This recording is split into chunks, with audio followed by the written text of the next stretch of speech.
Hello, and welcome to I Know Dino, the Big Dinosaur Podcast, where we cover news, interviews, and discussions of all things dinosaur. Hello and welcome to I Know Dino. I'm Garrett. And I'm Sabrina. And today's podcast is brought to you by TRX Dinosaurs. They make innovative puppets, posable sculptures, and animatronics, all to order, and you can find out more at trxdinosaurs.com. This week, we have an interview with Jay Jurassic, who you may have heard on the Amber Fines segment on the Jurassic Park podcast, or here before. We have Dinosaur of the Day, Dracorex, and we have a bunch of dinosaur news. But before we get into all that, we want to thank some of our patrons who help us bring this episode to all of you every month. And this week, we would like to thank Chris, Nicholas, Trent Carbajal, Stefan, Nutmeg, Taya, Glenn Liddell, Dashiell Hammond, Stego Sophie, Lalin, Ayumi, Paul, and Lydia. And Paul and Lydia separately both just joined within the last week. So thank you both very much. Just like we've been getting 2 new dinosaurs a week about, we're getting 2 new patrons pretty often too. Pretty exciting. It is really exciting. We're getting closer to newer rewards, and a lot of those rewards involve giving all of our patrons things or adding new content that we'll be releasing monthly and things like that. So if you're interested in checking out any of the new rewards or joining our Patreon and helping us to grow the podcast and other dinosaur media, then check out our page at patreon.com/iknowdino. Yeah, and as you may know, SVP is coming up, Society of Vertebrate Paleontology. Will be going in New Mexico, and we'll be offering special rewards for any patrons who are with us now or join before SVP ends October 21st. So you have a few weeks. Think about it. Yeah, what we're going to be giving away is for our Compsognathus and Velociraptor patrons, we'll be sending out sort of an e-card with pictures that we took at SVP or will take at SVP, and a thank you for being our patrons. At the Stegosaurus/Ankylosaurus level and above, we'll be sending out a physical postcard with the same kind of images on it. So it'll be like an actual physical thing that comes in the mail. This is the reason why we ask for mailing addresses when you sign up on our Patreon now, because periodically we like to send things out as thank yous. So yeah, it helps when we have that. And at the Triceratops level, we're going to try something brand new. We're going to send out a physical coaster that we're 3D printing of our logo. So Sabrina and I have been working for a couple weeks on designing this. It's turning out to be a little more complicated than we expected, but we've made a sort of sketch version of our logo, and we're going to 3D print it, and I think it's going to be awesome. And yeah, so if you're at the Triceratops level and above, we'll be mailing those out to everybody. And then at the Tyrannosaurus level and above, we're going to mail out a set of 4 coasters, which will include that logo one that I just described, as well as 3 other dinosaurs. And yeah, I'm pretty stoked on this. That has also been a lot of work trying to figure out which dinosaurs and how to fit them into coaster shape while keeping them relatively scientifically accurate. Well, ish. Yeah. They're in a coaster, so. Yeah, so like not bending necks in impossible ways or too impossible of ways and things like that. We've been trying. Some are more successful than others, but I think they all look really awesome. So I'm excited to get them out to you guys. We're still working out our designs, so the dinosaurs in those coasters are a surprise for now. Yeah, we will reveal them later. Jumping into the news, first we have a quick follow-up from episode 197, because we got an email from James at Creature Technology about their dinosaur animatronics for the Walking with Dinosaurs arena show. Which was pretty exciting to hear from him. Yeah, it was really cool. So what he told us, though, was that we guessed wrong. We guessed that the drivers in the sort of base of the dinosaurs that walk around were laying down in the sort of flat-wheeled base in between the legs. So we thought that you had to go prone like you were in one of those early submarines and point your face out the front. But really, he sent us a picture of it, and what they do is they sit upright and then they lean against the post that holds up the dinosaur, and their legs fit straight in the sort of place where we thought they were lying down. Sounds a lot more comfortable. It sounds way more comfortable. It sounds like a job that I would really enjoy doing. I'm super jealous. Before I wasn't as jealous because I was like, oh, they got to like jam themselves into this spot, and I'd been okay with my career choices. But now I feel like I should be doing that instead. It would be way more fun. Talking about dinosaurs is pretty fun, though. It is. And then we also have another new dinosaur this week. This one came out just before the show, and I went down some rabbit holes, as has been known to happen. It's written by Blair McPhee and others and published in Current Biology, and it's all about a new sauropodomorph which was discovered. It's really special because it is a huge sauropodomorph, but it isn't a true sauropod. So it doesn't have the sort of characteristic legs and neck and tail that you're used to seeing with sauropods like Brontosaurus. It still has the sort of more hand-like hands and arm-like arms that you'd see on a sauropodomorph, but it is enormous. Usually the sauropodomorphs are quite a bit smaller than the true sauropods, but not in this case. So they named it Ledumahadi, which is a really cool name, and the species name is mafube. So it's Ledumahadi mafube. That's a fun one. It is a really cool name. And very different. It is, except in some ways it's kind of the same, because Ledumahadi is Sesotho for a giant thunderclap. Ooh. Which is just like Brontosaurus, except that Brontosaurus is in Greek for thunder lizard, whereas Ledumahadi is Sesotho, which is the language that they speak in Lesotho and South Africa, or at least one of the, I think, a dozen languages that people speak in South Africa. So yeah, it's a local word, so you can guess where it's from.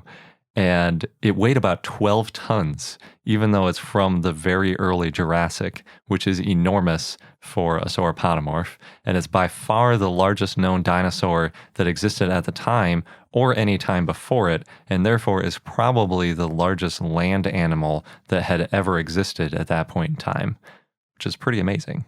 Nice. Yeah, so for comparison to Brontosaurus, because it's the obvious comparison to make since it's the other thunder sauropod, Brontosaurus only weighed about 14 to 15 tons, so this weighed almost as much at 12 tons. It's a pretty massive dinosaur. But it looked like a sauropodomorph. Yeah, if you only look at the silhouette that they made of it, without the scale bar, you would just expect it to be one of the other smaller sauropodomorphs from the early Jurassic or late Triassic. I was just thinking an interesting shape for such a large dinosaur. It is, yeah. Well, it's a little, it's starting to adapt, obviously, to its huge body size. So it's a little bit different. It's definitely quadrupedal, so it doesn't have just like regular arms like some of the sauropodomorphs did. But there were other much smaller sauropodomorphs that were still quadrupedal and have a pretty similar stance. So yeah, it's a really interesting dinosaur. It was found in the Upper Elliott Formation, which is, like I said, from the very early Jurassic. It's 195 to 200 million years ago, way before Brontosaurus and these other true sauropods started showing up. And it was found in South Africa, not in Lesotho, but it was less than 60 meters or 200 feet from the Lesotho border. It's like right on the border, essentially. And that's basically where the Elliott Formation is. It's like this rocky outcrop that sort of divides Lesotho from South Africa. So there's Lesothosaurus, which is from the same formation, and a lot of other dinosaurs that have been found there as well. Well, that makes sense, too, for the name. Yep, that is in Sesotho. And the species name, too. Mafube means dawn.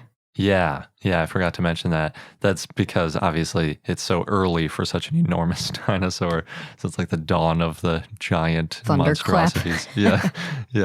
It's a great name. Yeah, you can combine it and you can have it like dawn thunderclap, which is kind of a cool visual. Like in the morning, you've got like this big thunderstorm and a big dinosaur coming out too. Or just the steps it takes is like thunder. Yeah, I think that was the idea with Brontosaurus. The story about how it actually got discovered and how it got published now is kind of interesting. So the bones were actually excavated back in 2001 and put into collections. And so this is one of those discoveries which is like a partial, somebody finally noticed that they had something cool. But that's not the entire story, because what happened was years after 2001, a volunteer was moving the collection and pointed out how huge the bones were to a paleontologist who worked there. And then in 2012, a different paleontologist went back to the quarry and found more bones. And then they went there in 2017, and that's when they found a finger bone, which they weren't even like looking for bones in 2017. The paleontologist was like just kind of showing somebody around. And the guy was like, hey, is this an important bone? And he was like, oh yeah, that's got to be the finger bone from this dinosaur. And the finger bone is what shows that it's really a sauropodomorph and not more of a true sauropod, because it has more hand-like hands. So once you see this sort of finger bone and you start to figure out the shape of its hands, you realize, wait a second, this thing weighed 12 tons because we have this enormous femur, but it's really more of a sauropodomorph. And yeah, then I guess he got to work on publishing this paper. So in total, in addition to that finger bone, they found 8 vertebrae. There's 1 from the neck, 2 from the tail, and the rest are from the back. So they got a decent idea about the sort of shape of its body plan. But I think since they didn't find more vertebrae, that might be why they didn't give an overall length estimate. They did say that it was probably about 4 meters or 13 feet tall at the hip, which is pretty tall. It's not enormous. It's a lot taller than me. Yeah, it's taller than, most people. Actually, all people. Yeah, taller than a lot of things. I think taller than most animals. Not taller than a giraffe, but taller than an elephant or anything like that. And that's just the hip. Yes, exactly. So they didn't give the overall height either, but they depict it kind of like a typical sauropodomorph, which means that its neck and its head are in an upward position because they have more hand-like hands, so they kind of think of them as sort of reaching up more, not just kind of evolved for putting all that weight on their front limbs. So it was probably much taller and likely taller than a giraffe even. So pretty a large animal, not surprisingly. But unfortunately, the one neck vertebra that they found was the farthest forward bone in the body that they found. They didn't find the skull or any of the associated elements there, like the jaw or the teeth or anything. So we don't know much about what its head looked like, which would be really cool to see because you'd love to know what kind of stuff this dinosaur was eating, since it's sort of in between sauropodomorphs and the true sauropods. That would be a really nice piece to the puzzle.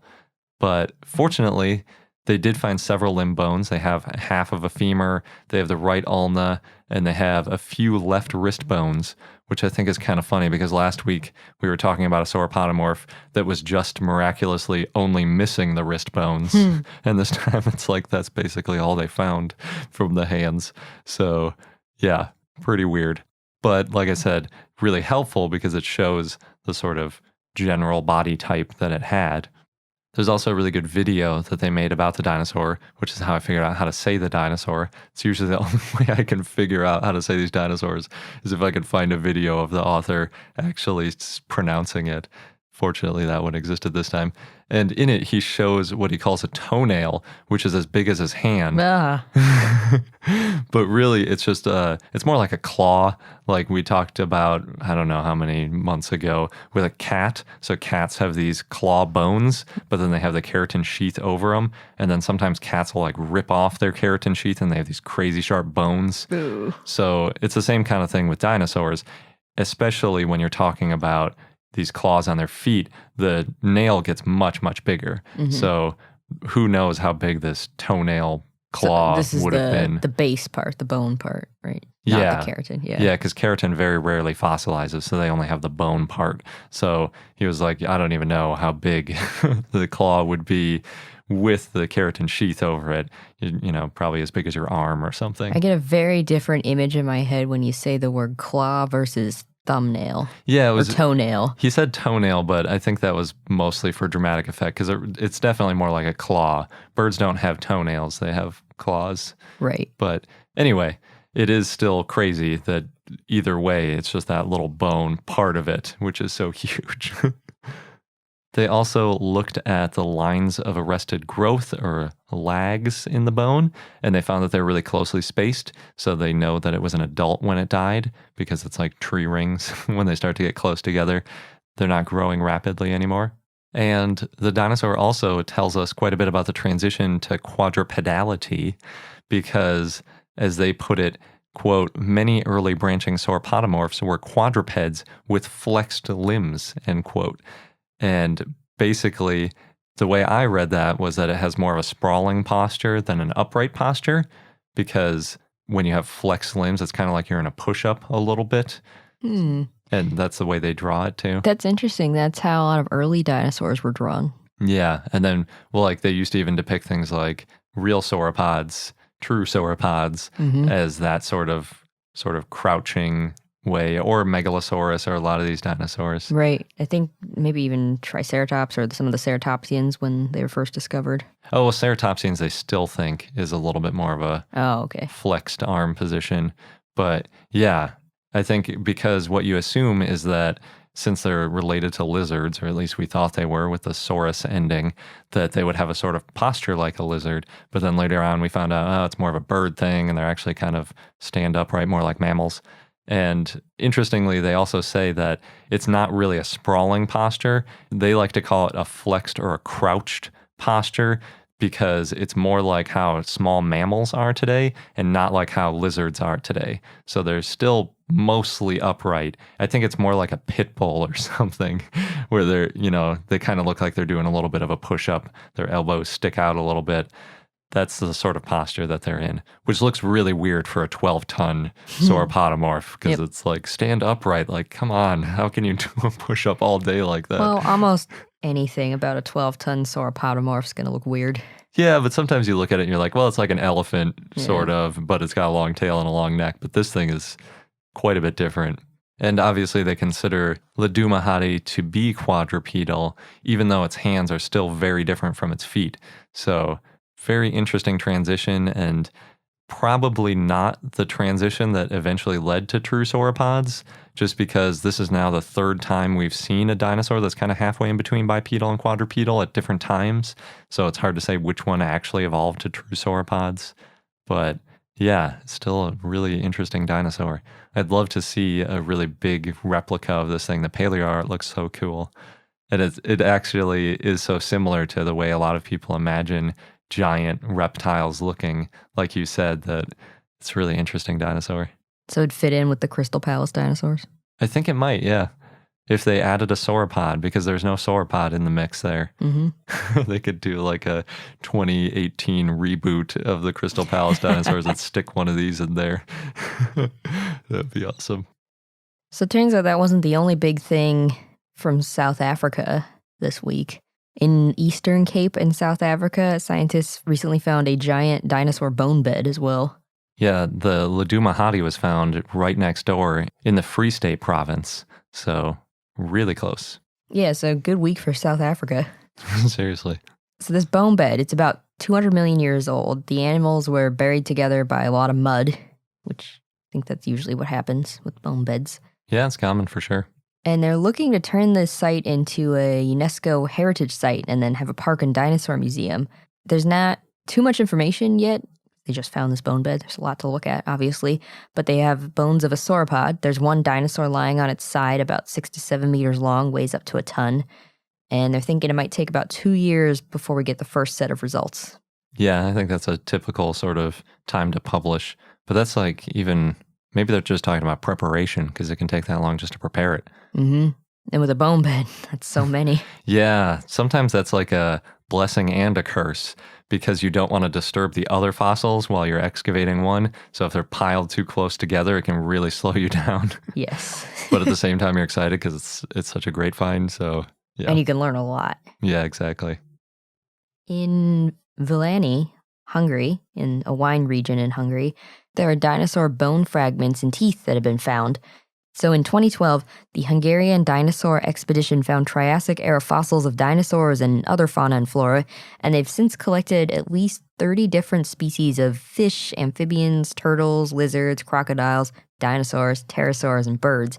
And this year they found 800 bones and teeth, including the lower jaw of Moklodon, which is a small igaunodont dinosaur. Nice. Yeah.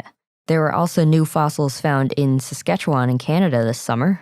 I guess we're at the end of summer, so now we're hearing about all the fossil finds from all the expeditions. That's true. They found an Edmontosaurus skull, Triceratops bones, Gorgosaurus teeth, and ankylosaur fossils, among other things. And these fossils are now part of the Royal Saskatchewan Museum's collection. The Royal Saskatchewan Museum.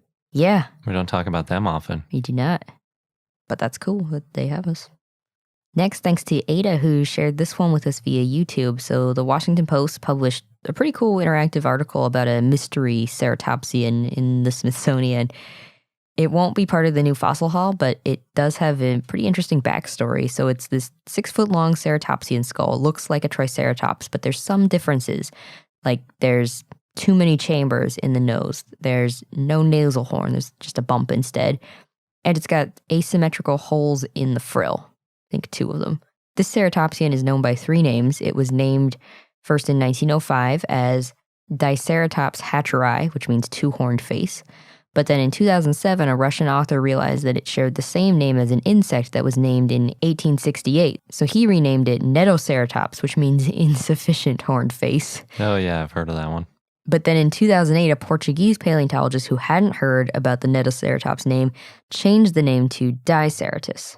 But if somebody else had previously renamed it, it would stick with Nedoceratops. Yeah, but it just gets confusing, and sometimes people use all 3 names. Oh, boy. So Hans-Dieter Seuss said that the skull may be a Triceratops. However, maybe it had an illness or a genetic mutation, and that's why its nose looks a little different. He jokingly called it the Rudolph of the Triceratops. And Rudolph is part of the Triceratops Torosaurus debate. It's been said that it could be the adolescent link between the two, Nedoceratops, but not everybody agrees. John Bell Hatcher, the famous fossil hunter, found this ceratopsian back in the early 1900s when working for Charles Marsh. He found it in sandstone. It was nose down without a lower jaw in the same formation where he'd found Torosaurus and Triceratops. So they sent them to Marsh, and then after Marsh died in 1899, there were 5 train cars full of fossils that went to the Smithsonian, and the skull was among them. So we don't know too much about exactly where it was from. It's just thrown in the mix with all those. Yeah, with Torosaurus and Triceratops, of course it's part of the debate. Yeah. In other museum news, there's good news if you're a Zuul fan. The ankylosaur is going to go on display at the Royal Ontario Museum on December 15th. Nice. Yeah. Zuul, just to remind you, it's got a short snout, long horns behind the eyes and on the cheeks, and a huge club tail. And Research Casting International has been working on preparing Zuul, and they had to slice, mount, and then flip the 4.5-ton rock that was encasing Zuul so that they could prepare the other side of him. A few cables broke, but luckily the encasing was in a metal cage, so everything was protected. Wow. Well, not luckily, I'm sure they planned ahead. And Zuul will be the centerpiece of the exhibit Zuul, Life of an Armored Dinosaur, which will be this immersive experience with CGI animation and interactive games. Oh, that sounds really cool. Mm-hmm. Cool Zuul. Yeah. Royal Ontario Museum always has some amazing exhibits. Mm-hmm. You've got a bit of an update for the Brazil National Museum, the one that was burned down a few weeks ago. So researchers are recreating part of the collection with 3D printers. Nice. Yeah, there are master's and doctoral students from the Federal University of Rio working on it in a lab of the National Institute of Technology, INT. 3D archives were started more than 15 years ago in case anything was lost, so that's good. There's about 300 pieces of the collection that have been digitized, including the face and skull of Lucia, the oldest human fossil in South America. I couldn't find anything about the dinosaur fossils, but at least 300 pieces of the collection. That's better than none. It is, but imagine how many more would have been if they let anybody do it. Gotta think more. Oh, well. Maybe this will help inspire future happenings in museums. I really hope so. A little loosening of the grip on the collections, maybe, hopefully. There's another cool 3D printing project going on. So students aged 11 to 15 made a big part of the new Idaho Dinosaur Exhibit at the Idaho Museum of Natural History as part of these Dino Camps that they attended this summer. The museum hosted the camps. The idea is to allow for citizen science and train students on how to use equipment. And this exhibit features Erectodromius, which is the digging dinosaur, with a baby in the burrow. And the students made the replicas working in the Idaho Virtualization Laboratory. Oh, cool. Yeah, Jesse Pruitt, who has been on this show and manages the lab, taught them how to use the software. And by the second day, the students were building bones digitally, which is impressive. They posed the dinosaur so it could be 3D printed, and the exhibit is on display until October 9th. Then it's going to be moved to the Gate City Fine Arts Gallery in Old Town Pocatello, and then returned to the Idaho Museum of Natural History as a permanent exhibit. And the museum plans to do a similar project next summer with a different animal. That's really cool. Erectodromius is a cool one. Yeah. I often think that I should say Erectodromius burrow instead of rabbit hole, but it's just such a long It's not quite as catchy. phrase. No. Give it a nickname. Yeah. Dromo hole. I don't know. Keep working on it. In Wayne, New Jersey, the STEM lab at Schuyler-Colfax Middle School allows the school to have a lesson plan where students dissect dinosaurs. It's a ZSPACE virtual reality lab that the school got when a pipe burst last year, and the school used the insurance money from the accident to build the lab.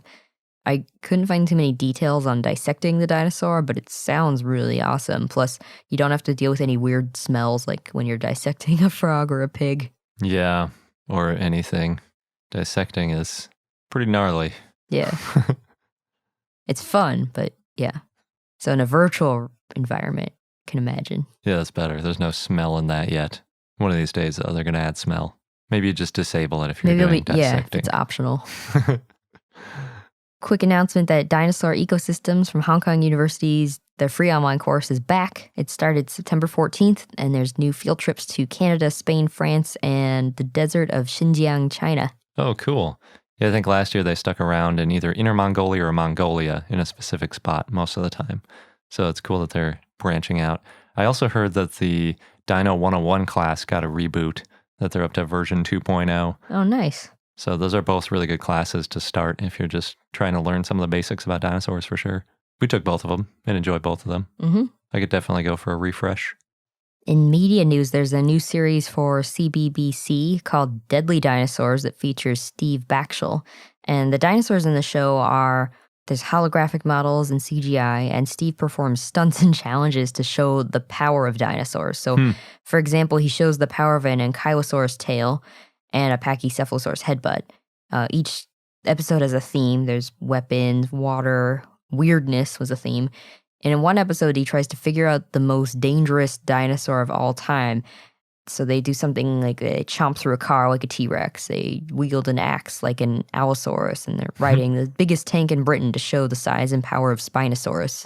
Those are some weird analogies. Yeah.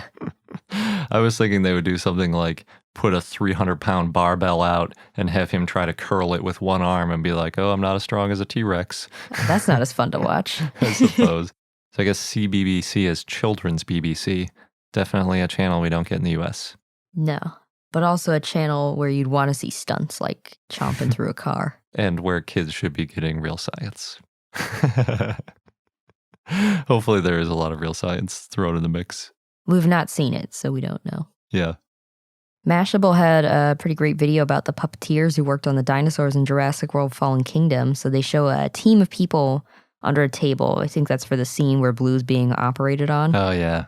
They're controlling levers to make Blue move, and they had up to 11 people working together on Blue, and they had to project this cohesive character together, which I imagine was challenging. There were also 8 puppeteers on the T-Rex. They showed the behind the scenes of the T-Rex in the cage, wearing, the one where it snaps its jaws at Owen Grady. And then there was one person in the back lifting the body of the T-Rex. There were 2 people operating the neck, one controlling the head through a radio system, one for the eyes, one for the breathing and nostrils, and one for the jaws. That is an awesome puppet. Yeah, a lot of work there. The puppeteers, they were saying that they try to take what's in the script as much as possible so the actors can react and improvise, and then they have something real to work with. And the hardest part for them was being in these small, confined, dark spaces for hours at a time, up to 10 hours a day plus overtime. Yeah, that's not ideal. No. Crouching under a table for 10 hours with a bunch of other people. Yeah. And it's not that big of a puppet either, so they're probably all sort of reaching into the same kinds of areas. Right. We just got that limited edition Blu-ray thing from Target, so we'll go through probably next week and talk about the different features on it, because I'm assuming that's probably where this video came from. I don't know. Just found it on Mashable. There is already speculation on Jurassic World 3, which I guess isn't surprising. So one of the ideas, which we may have already talked about, is that there's maybe dinosaurs in space. And J.A. Bayona responded to this. He said, maybe, I don't know. I think somehow what is interesting about the Jurassic franchise is that they reflect on the moment we live in. This is something that comes from very early on in the original book from Michael Crichton. So I don't know. If we start to talk about going back to space, maybe there's a possibility that in the future we will talk about that in the Jurassic movies. So it's leaving the door open. I guess so. It'd be kind of fun. You could make a sort of Dinotopia on Mars or something where you're using the dinosaurs to sort of cultivate the land and things like that when you have limited resources and potentially limited power. There's lots of cool stuff you could do. Or just literally in space, like floating in zero gravity, and like you're trying to escape from a velociraptor that's like trying to get at you while floundering and then would have no idea what's going zero on. gravity. Yeah. Would it be wearing a spacesuit? It would have to. That would be even funnier. Well, it's probably not the direction they're going. Maybe in the next round of Jurassic movies. I feel like you get there after about 15 or 20, like with those Jason movies. They got to space in like, it was like the 13th one or something. Oh, really? Yeah. I didn't watch those. Me either. Not many people did. And I guess that was a good warm-up talking about Jurassic World for our interview with Jay Jurassic, which we will go to now. This week, we're joined by Jay Jurassic, also known as @JJurassic, CK at the end of Jurassic, on Instagram, and he's a frequent guest on the Jurassic Park podcast, as well as a really great paleo artist. So thanks for coming back, Jay. I'm glad to be back, guys. It's been a long time. So, yeah. Lots to talk about.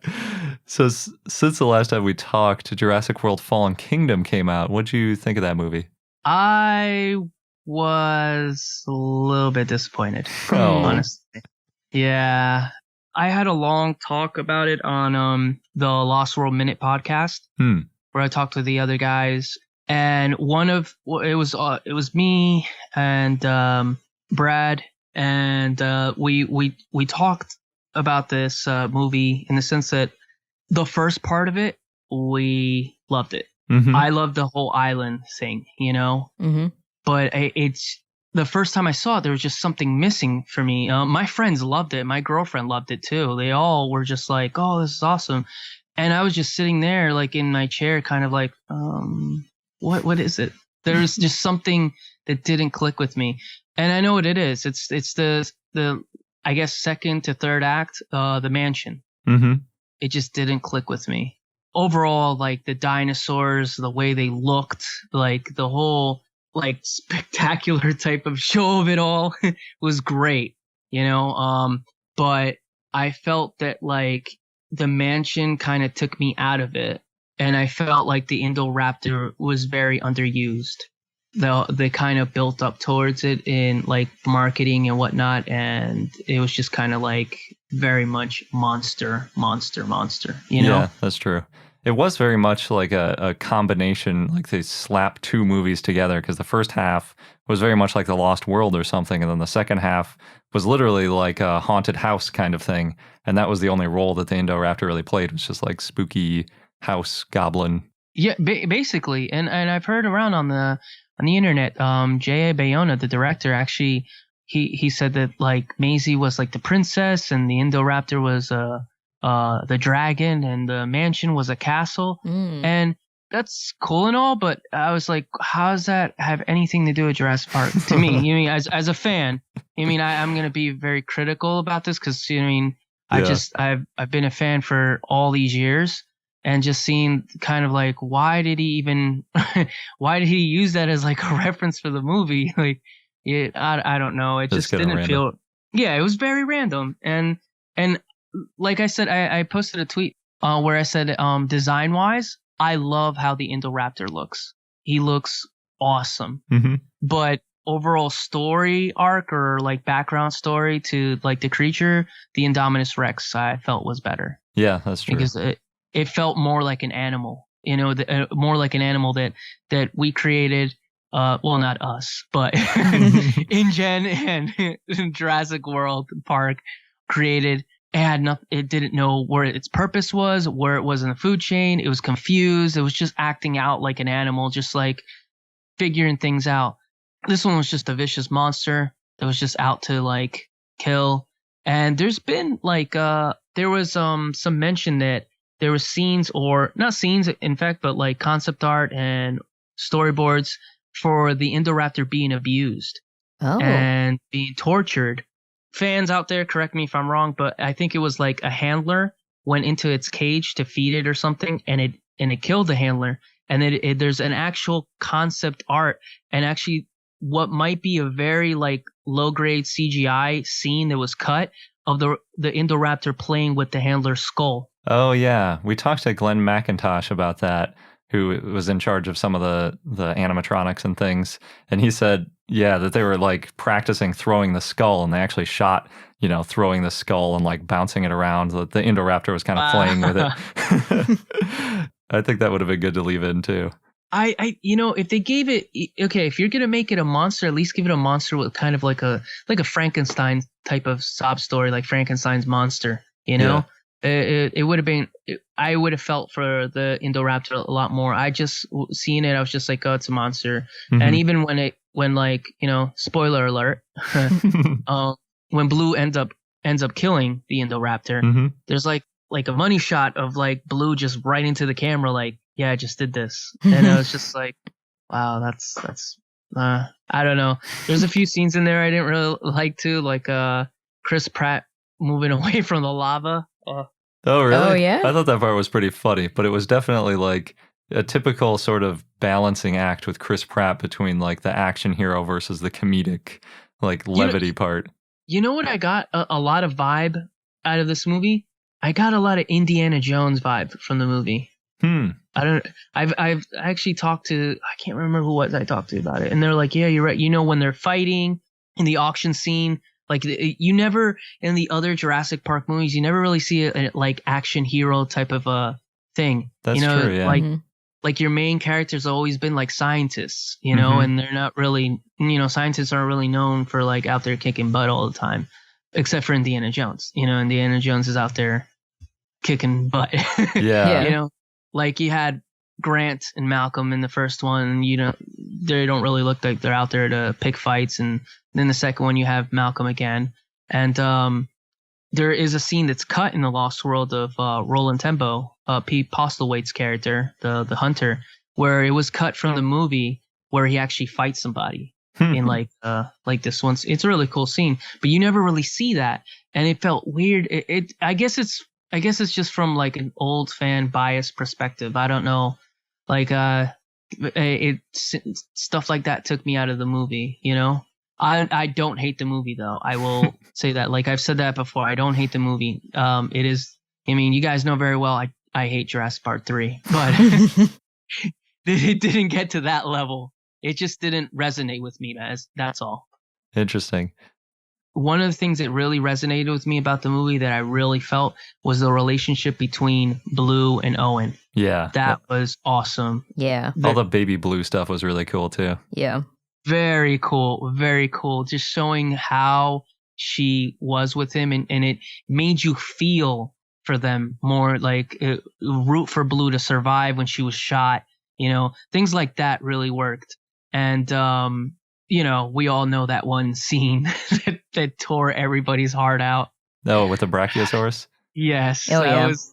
I was sitting in the theater watching that, and I wanted to tear up and bawl crying, but my girlfriend really made a bet with my friends that I would cry. So I held in my tears and just like bit my lip, and she was like, "Are you gonna cry now?" I'm like, no, it's a sad scene, but it's all right. Good. And inside, I was just dying. I was just like, the volcano and lava was just like melting all my heart. Yeah. We saw it 3 times, and every time it got me the same. Yeah. so sad. It's why do they always do that to our long necks? I sauropods.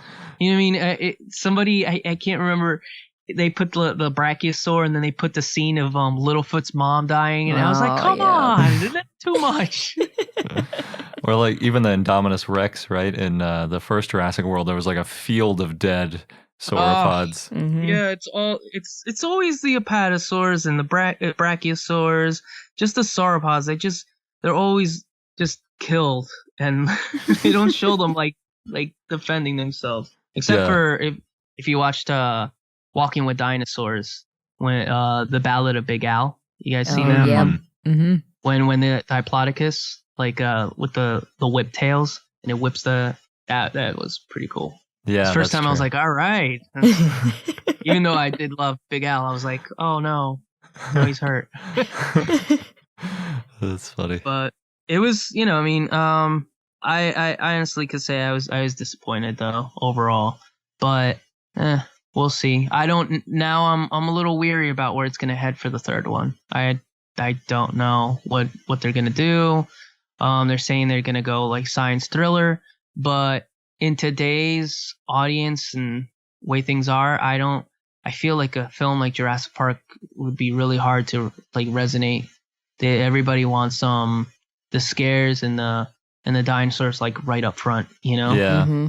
You watch Jurassic Park and we see the brachiosaur, but we don't see the ones that we really, really want. We want to see that T-Rex. We want to see those raptors. And they don't show up till like T-Rex, I think halfway down the movie shows up, and the raptors show up like at the end. Yeah. You do that now with movies. Nobody's going to go watch it, Yeah, there wasn't a lot of screen time for the dinosaurs. It was more like the scare and the suspense. Yeah, the suspense. Yeah. So I saw on your Instagram when you reviewed the book, The Evolution of Claire, and you said like in the review that you talk a little bit about how it explains some of the lead up to Jurassic World Fallen Kingdom, I think. Or was it the lead up to the first Jurassic World? I think it explained a little bit to like the lead up to the first Jurassic World, why she is the way she is in that movie. Gotcha. You enjoyed the book?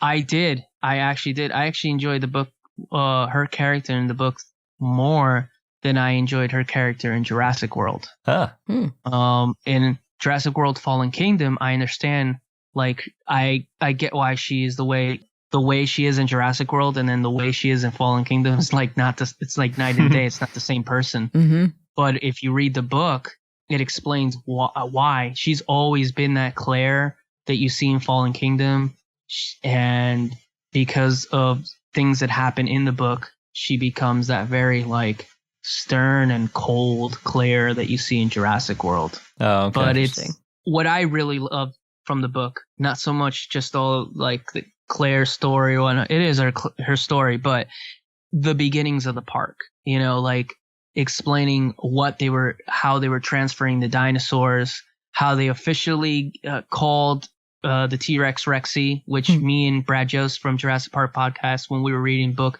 both of us were like, yes, finally, confirmation. So now there's no confusion anymore. It is canon because the book is canon to the films. So it is canon that her name is Rexy, not Roberta, as everybody seems to be calling it. That's funny. Done deal.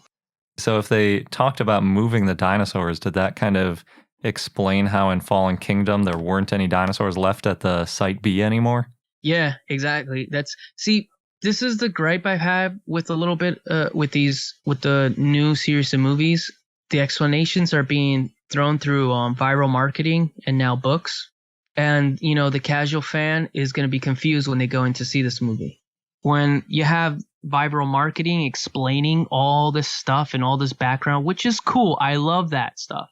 But you got to kind of throw it in somewhat into the movie. Yeah. Because then people don't understand. Because everybody was questioning that too. What about Site B? What about Isla Sorna? Why aren't the dinosaurs being thrown out there? Being taken there? Oh, there's another sanctuary. Wait, wasn't the sanctuary in Isla Sorna that, John Hammond said to preserve that island, that he was going to look into Costa Rica, like putting restrictions, and you see that in Jurassic Park 3 that the island's restricted. But no, it seems that they transferred most of those dinosaurs from that island into Isla Nublar. And then there's also, if you go on DPG, it explains as well that there is, I guess, disease, and supposedly the Spinosaurus was a big reason why a lot of dinosaurs died out in Isla Sorna, which you'd have no idea in the movies. No, and I was kind of like, what? No, can't be. Please, no. Like, just knowing that the Tyrannosaur family is not alive anymore on Isla Sorna, it just breaks my heart, like, more than the Brachiosaurus. Oh. Yes, it does.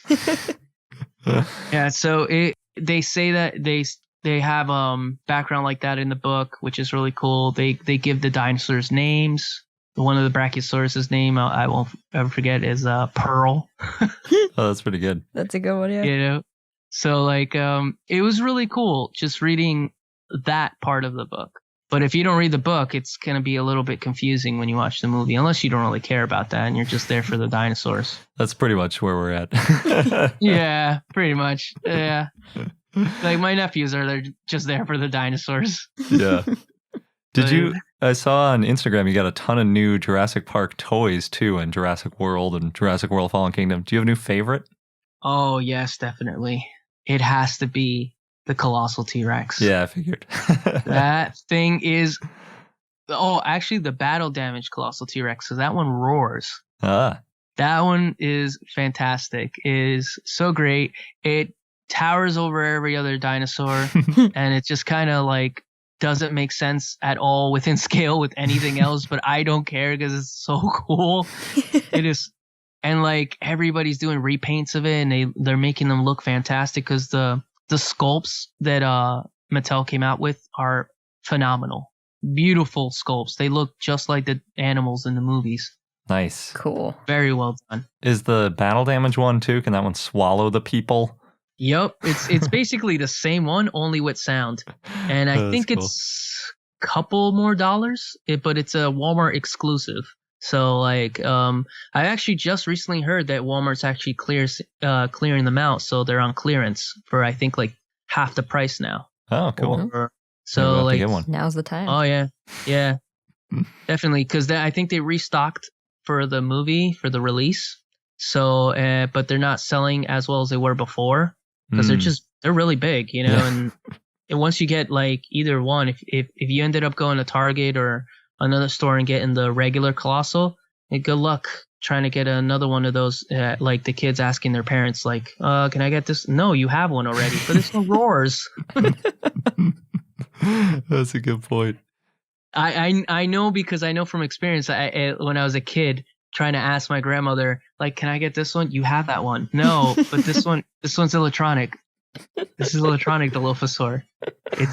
It makes sounds. Well, you have the other one. It spits water. Yes, but then they have to be together. That's funny. But yeah, Mattel is just doing incredible things. I really love what they're doing with the Jurassic brand. They really took it and appreciated and respected the brand, which is something Hasbro wasn't doing.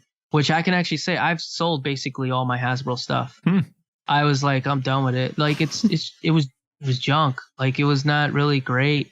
And I remember buying this stuff and just kind of like, that's why I was able to sell it, because it was all in boxes. I didn't take them out because they would break. So like I'm just gonna have to leave it in the box, because I had friends that would take one of the toys out, and as they're taking the toy out, the leg would fall off or something. You know, it's like that's it was so bad. It was really bad. So yeah, most of that stuff is gone. You know, there's no. I don't really want junk toys, and I become more selective this time around because money is tight. Plus, the toys are so much bigger that you can't just get all of them. Oh yeah, yeah. They're all with the 3.75 line. Their main line, everything's within scale. So the T-Rex is within scale, the humans are within scale, the vehicles within scale, the small dinosaurs, everything's within scale, which is that's cool. Amazing. That is how Kenner did it. Kenner did it that way. And that's why it worked so well. These guys sat down and studied Kenner. That's what they did. They looked at what Kenner did right, and they did it. Because we have a mosasaur that, I don't know if you guys seen that one. It is huge. It is You can put it in the pool, in the bathtub. If you're if you're a little guy and you want to be playing in the bathtub, you can have it in the bathtub with you. Like, how cool is that? I mean, it's like when you were a little kid and had like battleships or submarines or something, with G.I. Joe. This thing could be submerged in water and has real feel skin, like the old Kenner toys. It is gigantic because it has to be. In the movie, it takes down an Indominus Rex with its jaws. So you have this thing, like, it's incredible what they did. And they actually just came out with Mosasaur. It's called Quest for the Indominus playset. Very limited run of it. I was lucky enough to snag one. A good friend of mine was able to help me out with that. It brings an Indominus Rex skeleton. Oh, cool. So it's a playset that comes with a full-size Mosasaur that you can buy separately, but this one brings one in there, has the submarine in there, and the Indominus Rex skeleton. And it was a really awesome set, and the skeleton's awesome. Yeah. Really, really cool. Sounds like a good deal. Yeah, really good. So you doing any more art? I think I saw a little bit on your Instagram.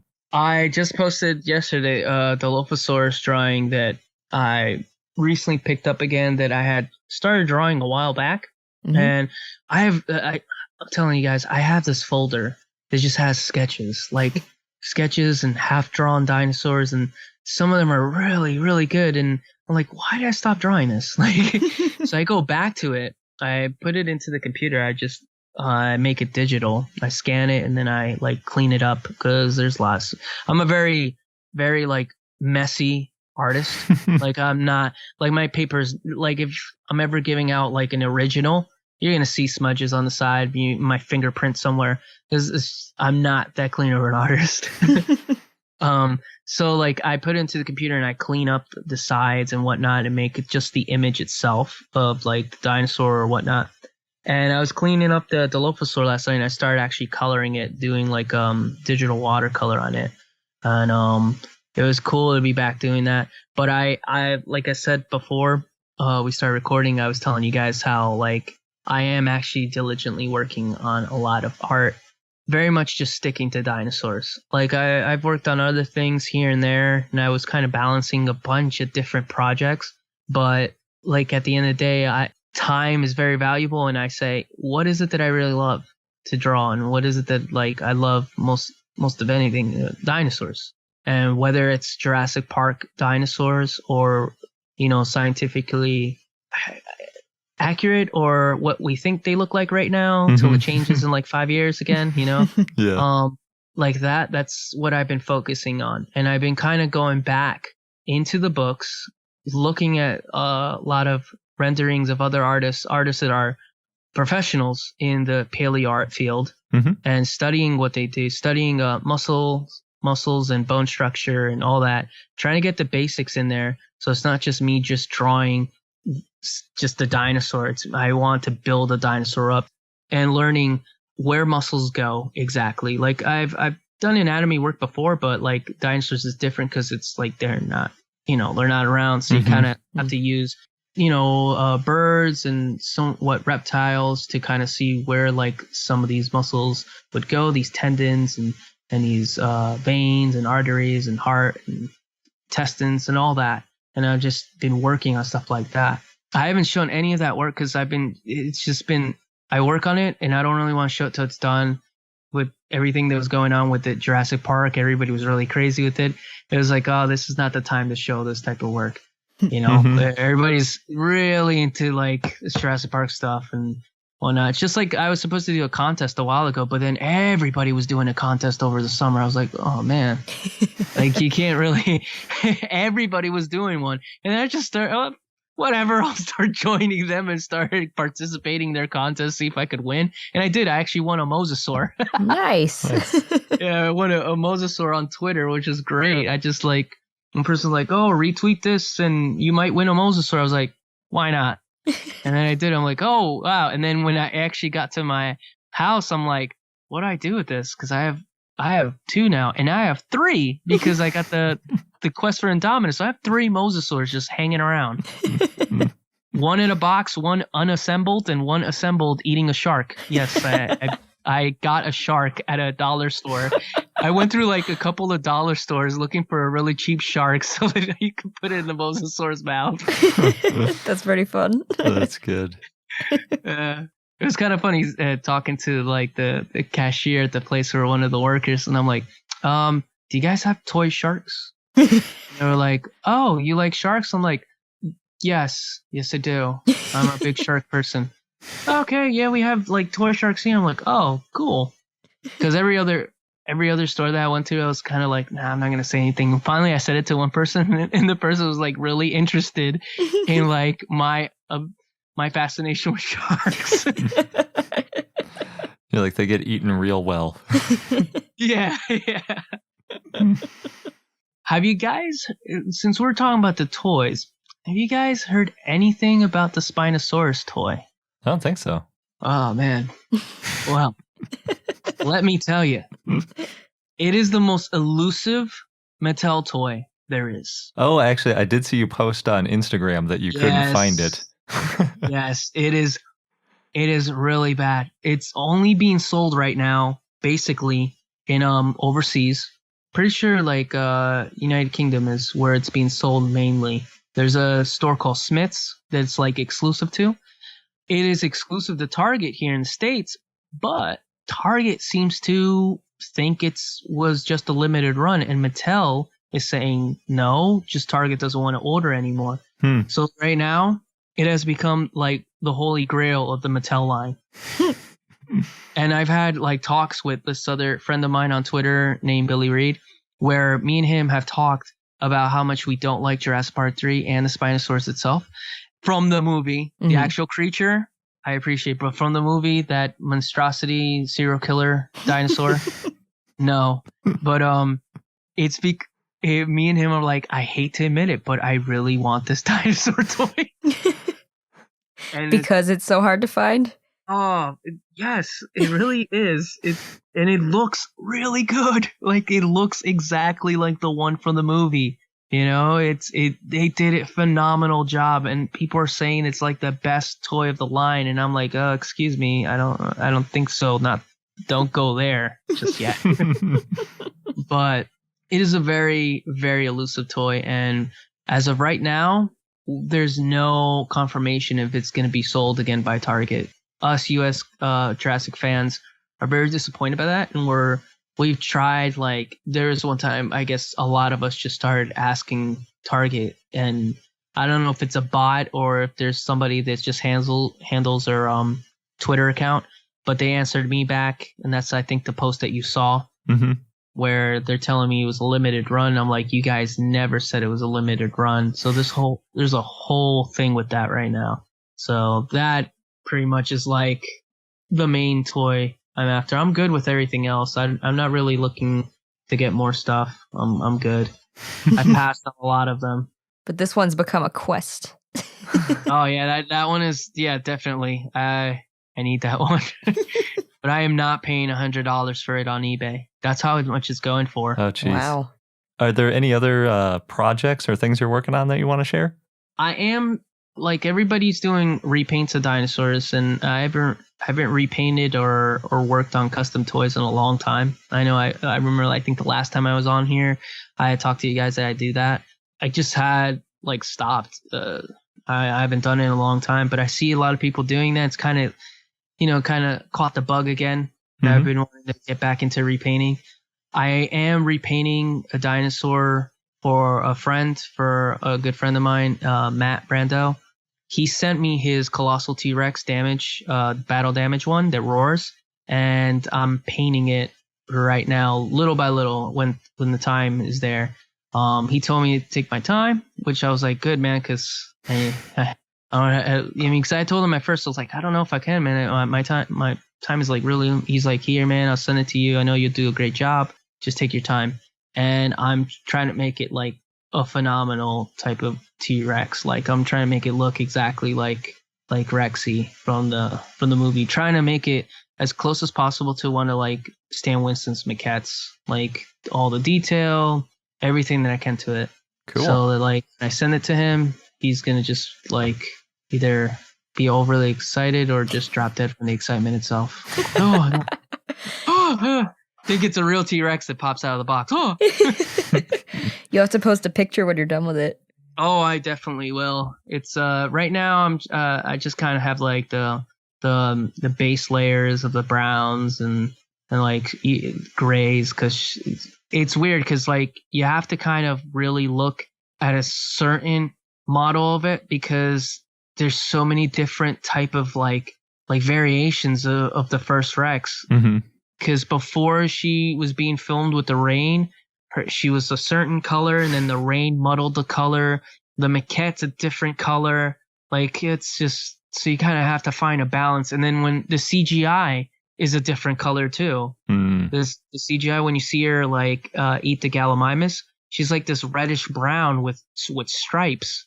And then like when you see her in the breakout scene, she's kind of like a black, gray, brown with like very muddled stripes. And it's just like, you got to find a balance. So I'm trying to find that balance that works and makes her look the best that she can. Awesome. Well, thanks so much for joining us. It's always good to catch up. Oh yeah, definitely, guys. It's always fun to be on the podcast. I listen to you guys whenever you guys put up a podcast, I listen to it on my commute to work. Nice. Oh, thanks. Thanks again, Jay. Always great to talk to you. Before we get into our dinosaur of the day, we have another word from our sponsor, TRX Dinosaurs, which, as Garrett mentioned at the top of the show, they make innovative puppets, posable sculptures, and animatronics, all very scientifically accurate. And they make everything to order, so you can pick your favorite dinosaur or a dinosaur that you need in your museum or to fill out your collection. And I really want to see one of Ledumahadi. That would be awesome. It's so weird. It would. I think there's a lot of creative interpretation you can do since they, didn't find the skull and are missing a lot of the neck and things like that. But just the idea of having that sort of enormous sprawled dinosaur, you don't need to get one that's actually 12 tons because it's made out of foam. It would not be 12 tons. So they're very lightweight. I think the Velociraptor sculpture that we sent for our giveaway weighed like 2 pounds or maybe 5 pounds. It was very light. Surprisingly for the size light. It is. It's mostly foam, so it's pretty lightweight. Yeah, and you can see the kind of dinosaurs they've worked on in the past on their Instagram at TRX Dinosaurs. There's a lot of cool baby T-Rex photos and videos right now. I'm really liking, there's one video of a blue one. A blue baby T-Rex? Yeah. Oh, interesting. Yeah, you can make them just about any color because they're all custom. Give it some interesting eyes. Who knows? Sky's the limit. Yep. So if you want to order your own, then go to their website at trxdinosaurs.com. And now on to the dinosaur of the day, Dracorex, which was a request from Marcos. So thank you. Marcos also sent a lot of helpful links. It's a controversial dinosaur. In 2009, Goodwin and Horner said that Dracorex was a juvenile Pachycephalosaurus and Stygimoloch was in between an adult and juvenile, and Pachycephalosaurus was the adult, based on the fact that they had relatively similar skulls. If you want to learn more about those other dinosaurs, we talked about Pachycephalosaurus in episode 93 and Stygimoloch in episode 176. So we probably mentioned Dracorex briefly in those two. Yes. Goodwin and Horner suggested that this dinosaur, Pachycephalosaurus, grew and changed shape as it aged, and that Dracorex was a half-grown version and Stygimoloch was a three-quarter grown version. Dracorex was described in 2006 by Bob Bacher and Robert Sullivan and others. According to Bob Bacher, Stygimoloch is different because of its huge spike cluster. It's got these 3 enlarged spikes. On the back of its head. On the back of its head. And Dracorex has a shorter 4-spike arrangement on the back of its head. And the two had also different sized and shaped skulls. So pretty big differences. Yes. Also, Pachycephalosaurus has this broad rounded dome compared to Stygimoloch that had a narrow dome and larger horns. Dracorex did not have a dome on its head, but instead had knobs around 2 big holes. And they also had horns that were shorter than Stygimoloch. And the skull had bumps and a long snout and was flat. And there's also a lot of osteoderms, the nodes, larger hornlets, and spikes. The skull has these 2 large holes, the fenestra. So in an interview, Bob Bacher said that he was thrilled with the idea when he first heard this theory that Pachycephalosaurus, Stygimoloch, and Dracorex were all the same, because no other modern species has done that kind of transformation. It is pretty radical with the horns and the dome and everything changing over time. Yeah. Yeah, well, yeah, so Horner's proposal is basically that the horns grow out of the back of the head as a juvenile, and then it reverses and reduces as it reaches maturity, and then the horns disappear and the flat forehead grows upward and becomes a solid dome of bone, and large openings in the skull close quickly. But then Bakker said that he'd studied horn and dome growth in modern animals, musk oxen, giraffes, African water buffalo, and none of them have any kind of reverse horn development as described for Pachycephalosaurus. Yeah, that's the big question mark for me too. Why would the horns shrink if you're growing this other thing for display? It's very strange. Right. And in the case of something like Triceratops, the skulls change over time, but the horns, they start small and grow larger, not the other way around. Bakker also said that he had a genuine juvenile Pachycephalosaurus skull about 2/3 the length of an adult, and the skull had, quote, a shape that's 95% like the adult stage. So I've got a longer quote from him. He said, quote, the horns are small, the temporal holes are gone, and the dome is huge, and dome development has distorted the neighboring bones above the eye. This juvie Pachycephalosaurus is just as small as the Dracorex skull at the Indianapolis Children's Museum, but the juvenile Pachycephalosaurus had already acquired the definitive Pachycephalosaurus head structure. It doesn't look anything like a Dracorex. We have new Stygimoloch skulls too, the same size as the Dracorex. These Stygi skulls are not intermediate in shape. They have a small dome and large horns, the diagnostic Stygimoloch cranial configuration. So, though electrifying in its novelty, Jack's theory simply doesn't work. Pachycephalosaur dinosaurs did grow like Triceratops or like musk oxen. Bumps and horns simply got bigger and thicker all through life. There was no sudden dramatic growth reversal. By the time an individual Pachy had achieved half-grown size, its dome and horns were taking on the shape that was very close to what the adult would have. End quote. So you can see the two sides of the debate there for sure. Yes. In 2010, Nick Longrich and others said that all flat-skulled Pachycephalosaurs were juveniles. Bob Bakker said, quote, Dracorex was the first flat-headed Pachycephalosaur found in North America. Bakker said, quote, Dracorex is a scientifically significant milestone in the world of paleontology. It proves that family trees were still branching off and evolving even near the end of the age of dinosaurs. It demonstrated a world of color and movement in nature more recently than we ever thought possible, end quote. So Dracorex looks very dragon-like, as you might have guessed, based on the description of the skull. It was about 9.8 feet or 3 meters long, and it was herbivorous. It was part of the family Pachycephalosauridae. By dragon-like, do you mean that it had horns sticking out of the back of its head like dragons are usually depicted? Yeah, and also just all the stuff going on with its skull in general. A lot of ridges and whatnot. Mm-hmm. So Dracorex was most similar to Stygimoloch, somewhat similar to Pachycephalosaurus. The skull is similar to the modern animal giant forest hog. Both have similar length skulls and long snouts or muzzles. Giant forest hogs shove with their skulls and ram each other, and they have powerful, flexible neck muscles and can lift opponents off the ground.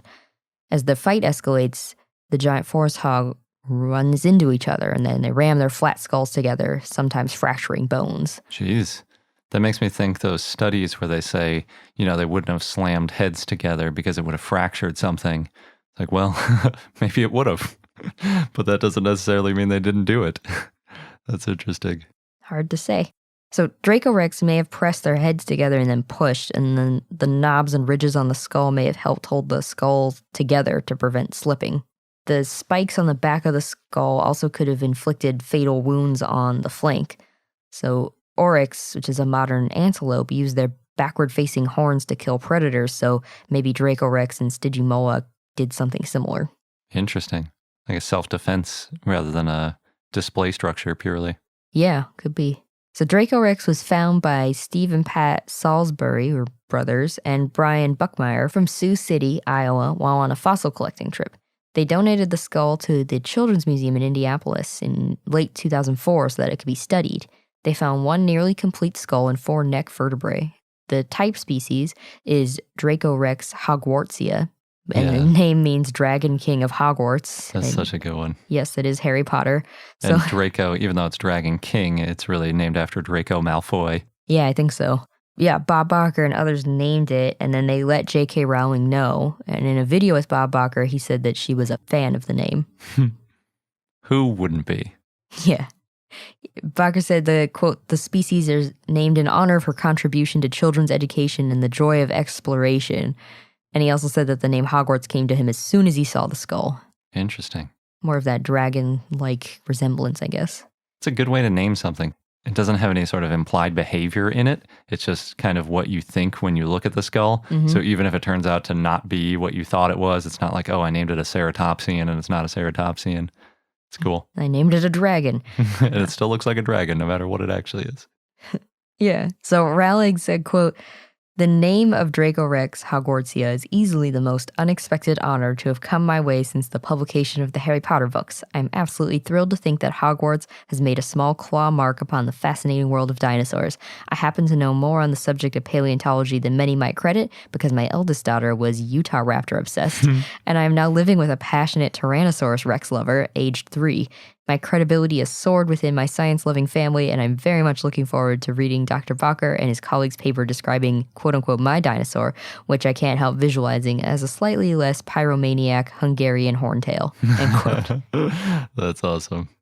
Yeah. So since then, Bacher and others have found 4 Dracorex specimens, and Dracorex lived in the late Cretaceous in what is now North America.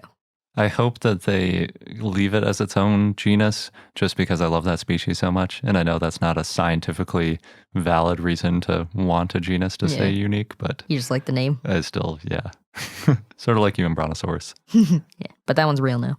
Don't forget it. And our fun fact of the day is more about dinosaur eyeballs because there's so much to learn about this.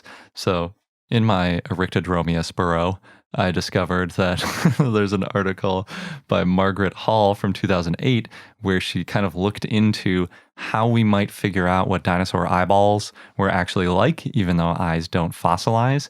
But luckily, they do have things called sclerotic rings, which are actual bones in their cornea that support the eye. And then when you combine that detail with the preserved eye socket, or orbit as they call it, you can actually figure out the shape of the eye, and that can tell you something about the dinosaur's eyeball and its behavior. The way it works is modern birds have different shaped eyes depending on if they're up during the day or at night. So if they're nocturnal, they have eyes that are flatter but sort of wider, and that's to optimize light sensitivity, whereas birds that are diurnal or up during the day have eyes that are longer, which helps make their vision more precise. So you can figure out this ratio by looking at the sclerotic ring, which gives you an approximation of the diameter of the eye, and the orbit, which gives you an approximate depth. So by combining those two things, you can figure out the shape of the eye, and therefore whether it was optimized for being up during the daytime or being up at night. So Hall, what she did was she dissected and found all these eyeballs from different birds, I think 140 of them, and demonstrated that the bones alone were enough to give a good prediction for what the exact shape of a bird's eyeball would be, and therefore what kind of behavior it has. And unfortunately, the paper isn't cited by any non-avian dinosaur research yet, but there is a really fun gross aside where in the methods she describes how she did the research, saying that in order to sort of test the shape of the bird eyes, she had to remove some eyes from preserved birds, and then she would inject the eyeball with a preservative, quote, until the eye was fully inflated and would not accept any additional liquid. That is gross. And then she could measure the shape of the eye, because I guess when they're in the preservative, the eye shrinks a little bit, so you have to like puff it back up. I bet that smelled bad. Yes, I'm sure it did. And then I think there was also a lot of dissection of like living birds and all sorts of stuff. Something about dissecting eyes, though, is just so cringeworthy. Only if you're thinking about it Yeah. a lot while doing it. And there were like, she even described the tools that she used so she didn't accidentally pop the eye. Oh, like- popping it out. Oh. It's so gross. So gross. I hope that somebody finds a good sclerotic ring in a preserved orbit so that we can figure out a shape of a dinosaur eye, though. That would be awesome. Mm-hmm. And on that gross note, thanks for listening. Don't forget to subscribe to us so you don't miss out on any new episodes. And check out our Patreon page. You have until October 21st to get in on our special SVP perks. And our page is at patreon.com/iknowdino. Thanks again, and until next time. Thank you for listening to I Know Dino. If you have any questions or comments about dinosaurs, we'd like to hear from you at plesiosaur@iknowdino.com. And for more information on dinosaurs, go to iknowdino.com or follow us on Google, Facebook, Tumblr, or Twitter at I Know Dino.